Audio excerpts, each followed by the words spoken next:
It is my pleasure to welcome Dr. Rosita Worl, who will be our first keynote speaker for the Spring AASG 2017 conference. Dr. Rosita Worl is the president of the Sea Alaska Heritage Institute. She's an anthropologist and for many years served as assistant professor of anthropology at the University of Alaska Southeast. Dr. Worl has a PhD, a Master's of Arts in Anthropology from Harvard University, and a Bachelor of Arts from Alaska Methodist University. Furthermore, she holds an honorary Doctor of Sciences degree from the University of Alaska Anchorage. Dr. Worl has received many honors and works with a multitude of different Native organizations. She's an accomplished lecturer and author. Ladies and gentlemen, please welcome Dr. Rosita Worl.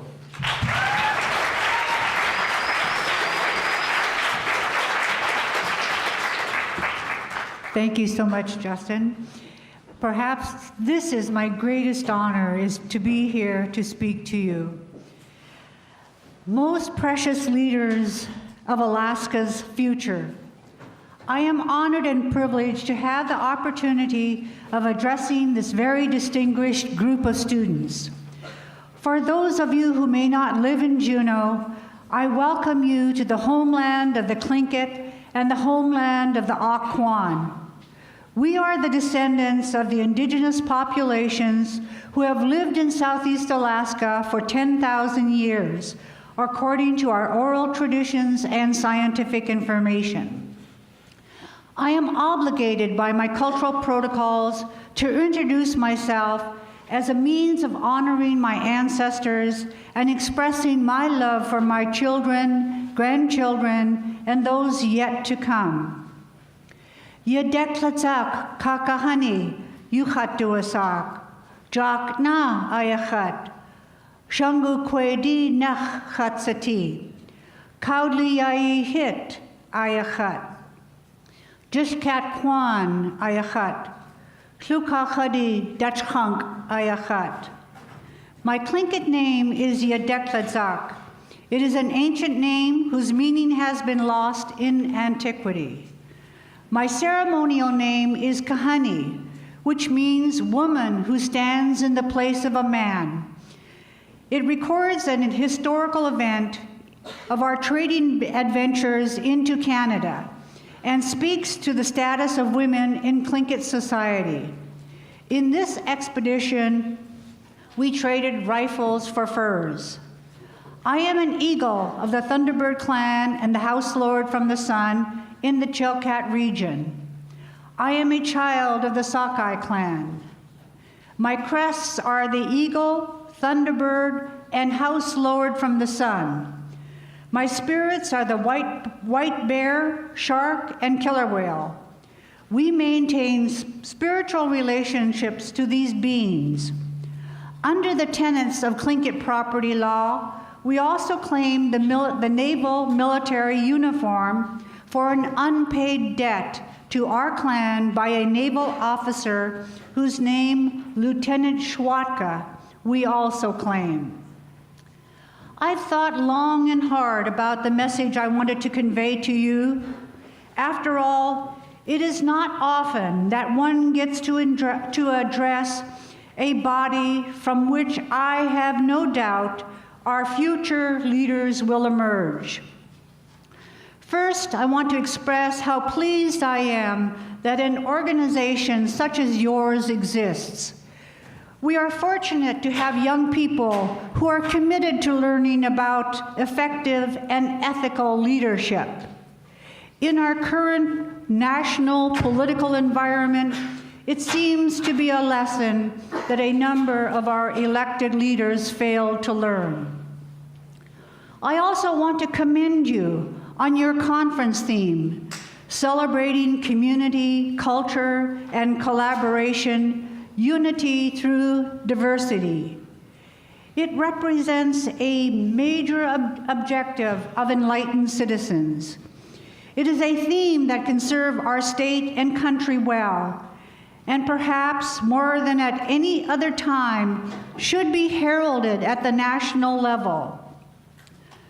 Through the many discussions I have had with my own grandchildren and my knowledge of their friends, I have confidence that you are the generation that will make a distinctive break from our historical past that prized homogeneity and oppose diversity.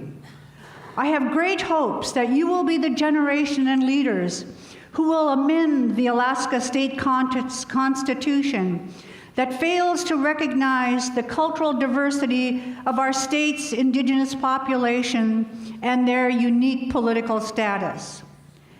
As a young woman, I was perhaps naive in my great hope for our state constitution. However, in my work during the last several decades as the chair of the Alaska Federation of Native Subsistence Committee, I saw how the state constitution was used to resist diversity and the socio-cultural differences of Alaska Natives people and their unique political rights and status that are recognized by the federal government. Today, I would like to share with you the traditional teachings and pedagogical approach that some of your teachers may have heard me offer if they were students in my anthropology class or perhaps at their graduation. One of our elders used the metaphor of waves much like the prominent futuristic writer to convey his message. I am referring to Alvin Toffler, who wrote of the three waves of human history: agriculture, the Industrial Revolution, and the age of information and technology and knowledge. George Davis, a Tlingit clan leader, stood on the banks of the Chilkoot River and, as part of a traditional ceremony, posed these questions. What does it mean, the Chilkoot River ever flowing? What does it mean? What does it mean, the waves pounding on our shores? What does it mean? What does it mean that the Peace Rock was destroyed and then reconstructed? What does it mean? With these words thundering across above the roar of the river, a Tlingit elder of Southeast Alaska challenged his young followers to ponder on the significance of the waves of change surging across their homeland and revolutionizing their world. Should the listeners be able to answer his questions, the elder reasoned that they could find the solutions to their cultural survival of Alaska Native societies. Alaska Native people are encountering distressing forces that threaten to undermine their very cultural survival. Undaunted, even after a century of battling to protect their way of life, they are looking to their own cultural traditions and values for solutions, directions, and lessons, such as that offered by the Tlingit elder, to point the way to their survival as a people in this new millennium.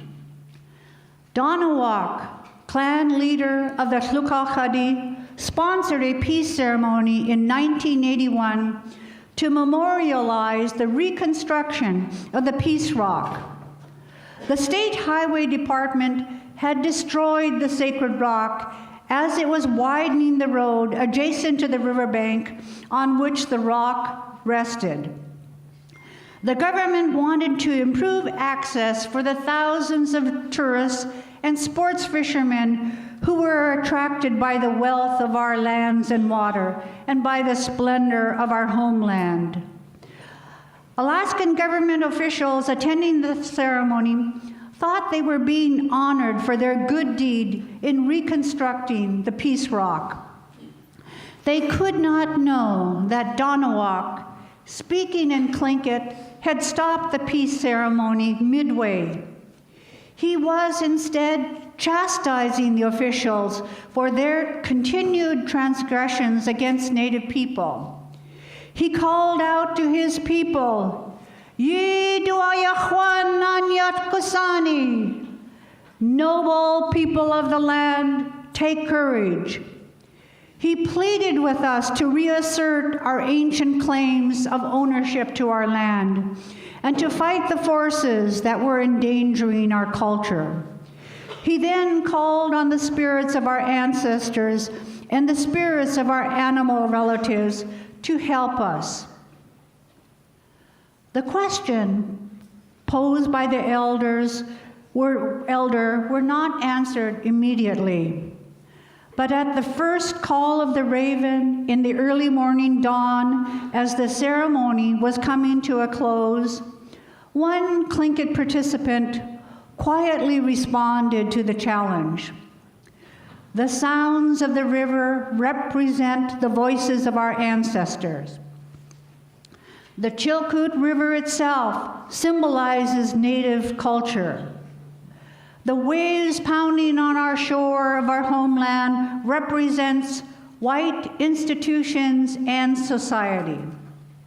The Peace Rock represents Native culture, which was demolished by the forces of white society. The portion of the Peace Rock that had not been destroyed symbolized that part of our culture which remained intact because of our continuing relationship to one another and to our land. The elder wanted younger Native people to reflect on the ongoing transformations and threats to our culture. He warned them about the continued forces of change that were endangering their cultural survival.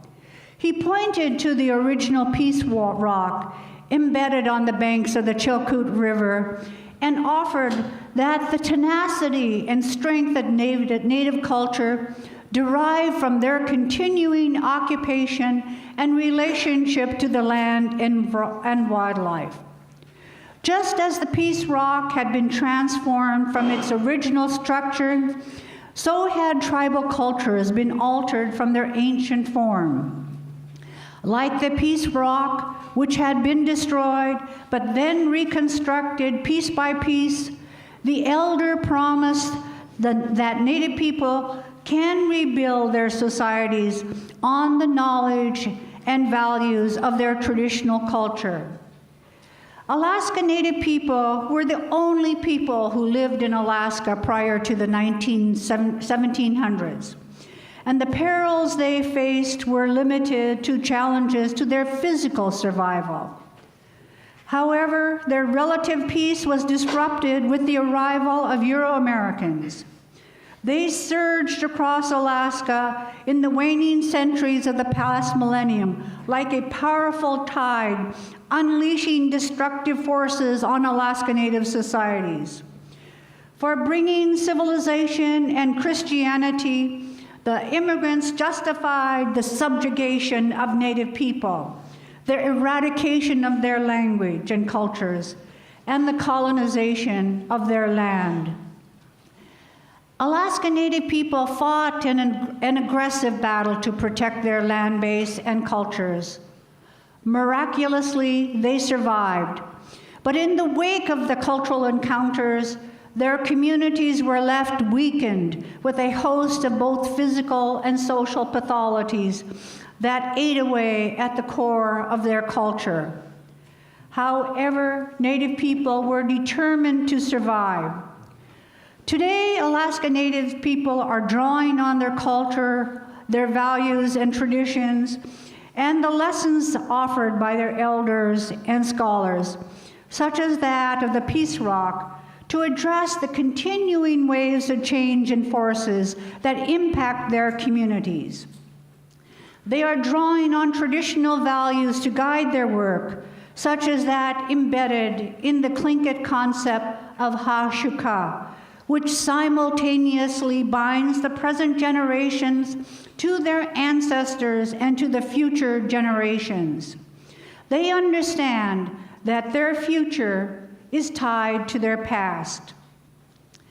Alaska Natives, with the knowledge of their elders, the lessons of colonialism, and forced but failed assimilation, are visioning new ideologies and strategies and to control and channel the tides of change.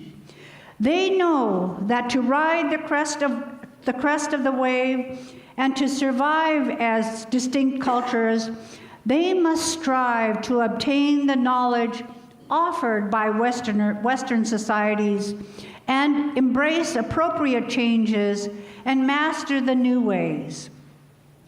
In contrast to the earlier historical, dictatorial, federal assimilation Indian policies, Native people themselves will decide their most important priorities.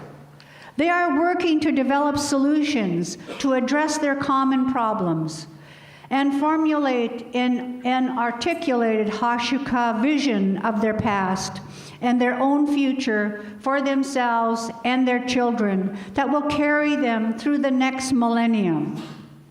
In learning about Western society, Alaska Natives came to realize that their traditional culture and values can offer benefits to the Western society. They learned that they must control, mitigate, or alter the policies and laws that impact their cultures. They learned that cultural diversity is as important as biological diversity, a premise that scientists have long recognized is necessary for human adaptation and survival. Thus, Native organizations such as the Sea-Alaska Heritage Institute have adopted as part of their mission goals to promote cross-cultural understanding and to support cultural diversity. They have implemented a host of programs for teachers, students, and the general public to provide cultural orientations and to educate them about Alaska Native culture. I began this address by sharing my observation that you are considerably more enlightened about the value of cultural diversity than previous generations. It is also my hope that you will be the generation and the leaders to assess and to change adverse public policies and laws, including our state constitution, in order to promote and support cultural diversity. I bring your attention to the state of Alaska Constitution because it ignores the existence of its culturally diverse Indigenous population. The Constitution also fails to formally recognize the Aboriginal land rights of Alaska Natives and the existence of federally recognized tribes in Alaska. It further fails to protect Native hunting, fishing, and gathering rights. These are glaring deficiencies in a state whose first citizens, the Alaska Natives, constitute 17% of the state's population. The Constitution was written at a time when Indian public policy and general public perceptions supported the assimilation of Alaska Natives into the larger society. Civil and religious authorities promoted the eradication of Native culture that is based on both a physical and spiritual relationship with the natural environment, values that conflict with Western thinking. Cultural diversity was not a consideration when the commonly held sentiment was that diversity would disappear into the American melting pot. Insofar as Aboriginal land rights, the Constitution disclaimed all rights to lands owned by Natives, and the Constitutional Convention took the position that it was the federal government's responsibility to resolve the Aboriginal land claims of Alaska Natives. The idea that Alaska Native tribes existed and that they held special political status and had a government-to-government relationship with the federal government was not even a consideration of the convention. Congress ultimately dealt with the Aboriginal land rights of Alaska Natives under the Alaska Native Claims Settlement Act of 1971. And the state is closer to recognizing the existence of federally recognized tribes and their accompanying sovereignty rights. However, subsistence remains a contentious and unresolved issue. In Alaska, cultural diversity is directly interrelated with subsistence. One of the most prominent and important forms of cultural diversity are Alaska Native villages. In these resilient and long-standing communities are found persons who are immediately dependent on the local environment and who are bound into the network kinship relations across generations. These communally bound individuals demonstrate and express deeply held values of providing for other community members and teaching children to perpetuate their ancestors' unique lifeways. Such communities typically are grounded in small-scale local economies, such as fisheries, which provide the income essential to the contemporary mixed economies. Economies which integrate some degree of monetary input with the procurement and use of wide range of natural resources from the local environment. Alaska Native people refer to their essential hunting, fishing, and gathering activities as their way of life. The Tlingit people indigenous to Southeast Alaska refer to these traditional activities as ha-kustiyi, our culture. Today, these characteristics of Native lifeways are referred to as subsistence in federal and state laws and regulation and in fish and wildlife management regimes. Unfortunately, subsistence is also among the most divisive issues in Alaska and has been so for more than 35 years. The issues have been structured almost exclusively in the legal and political arguments. Rather than doing a review of the long, contentious legal and political history of subsistence, I would like to focus on the issue of equality and how this ideological construct is hindering the recognition of subsistence rights. The concept of equality is a fundamental component of international human rights law and is essential to the exercise and enjoyment of civil, political, economic, social, and cultural rights. Equality is the basis for the United States Declaration on the Rights of Indigenous People, which at the onset affirms that Indigenous people are equal to all other people, while recognizing the rights of all peoples to be different, to consider themselves different, and to be respected as such. Equality allows for the recognition for people to be different. Yet in Alaska, in the Alaska subsistence debate, a notion of equality requires that everyone be treated the same, and it is legally mandatory under the state constitution, and it has resulted in a very complex and divisive reality for many people.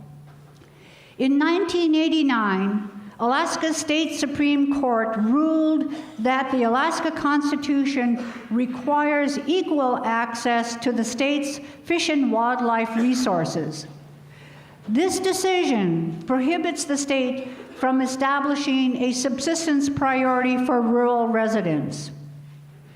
In response to the court decision, the state decided to extend subsistence fishing and hunting rights equally to all of the state's residents, regardless of where they lived. Because the state was then out of compliance with the Alaska National Interest Lands Conservation Act in not providing for subsistence protections, the federal government assumed jurisdiction of fish and wildlife management on federal lands and waters in 1990. The resulting dual management departs from the original intent of Congress, which, when enacting the Alaska Native Claims Settlement Act, recognized the fundamental cultural and economic significance of subsistence activities to the Native communities. By 2002, 23 Alaska legislative sessions, 17 regular and 6 special sessions, had failed to resolve the subsistence impasse. I served as chair of the Alaska Federation of Native Subsistence Committee during this whole tenure.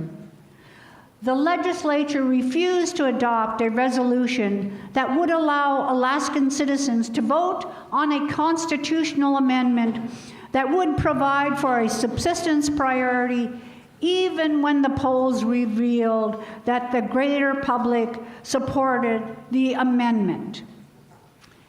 At the last report, some 10 years ago, Alaska Native corporations had expended more than $20 million to support their subsistence rights and to oppose measures that would threaten their subsistence rights.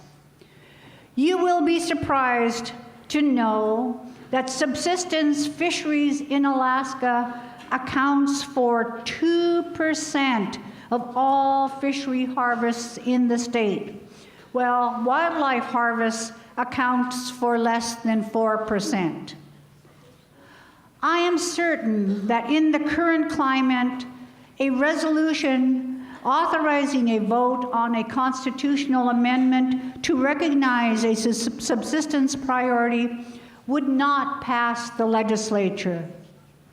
However, I do have hopes for the future. Today, Alaska is the only state in the nation with a federal law prioritizing customary and traditional subsistence uses of fish, wildlife, and plants over recreational and commercial uses in rural communities. It is potentially a powerful tool of self-determinations for the state's diverse indigenous population. And you, who have selected a theme celebrating community, culture, and collaboration, unity through diversity, as your modus operandi for this conference, have given me even a greater hope that you, as future leaders, will be the generation to change our state constitution and laws to support cultural diversity, and to resolve the subsistence debate, and to end the urban-rural divide. I leave this question and charge to you, my future leaders, to resolve. If non-discrimination does not signify the necessity of uniform treatment where there are significant and justifiable cultural, geographic, and economic differences between one group and another, and where there is an objective and reasonable justification for differential treatment, including recognition of the federal legal rights of Alaska Natives, how can we address the state's constitutional equality clause that adversely affects subsistence activities and Native peoples? How can cultural diversity and subsistence communities in Alaska be sustained if economic and cultural diversity are not clear objectives of the federal and state public policies? I have great hope that you, as the future leaders of our state and nation, will implement the theme of your conference, celebrating community, culture, and collaboration, unity through diversity. Gunlas Chish Anyat Kusani. Thank you, young noble leaders.